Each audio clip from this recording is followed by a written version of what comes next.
میخوایم الان چسب ورق طلا رو به این بیس چوبی بزنیم و روش ورق طلا رو بزنیم. حتما تاکید میکنم که از چسب ورق طلای برند بسیار خوب استفاده بکنید که ورق طلاتون اکسیده نشه.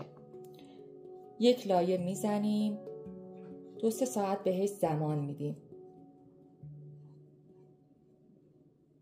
تا بیرنگ بشه چسب.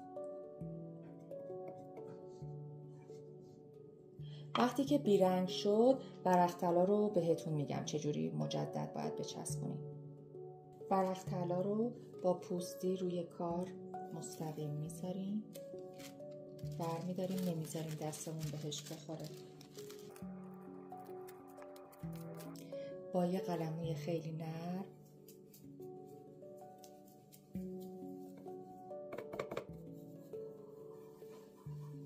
روی کار رو میکشیم. قلمو خیلی مهمه که نرم باشه. برای اینکه تغییر رنگ نده ورق طلا، لاک الکل رو به سطح ورق طلا میزنیم. بعد از اینکه زمان دادیم خشک شد، با وارنیش، حالا چه براق چه مات چه نیمه مات، روی کار رو تثبیت میکنیم.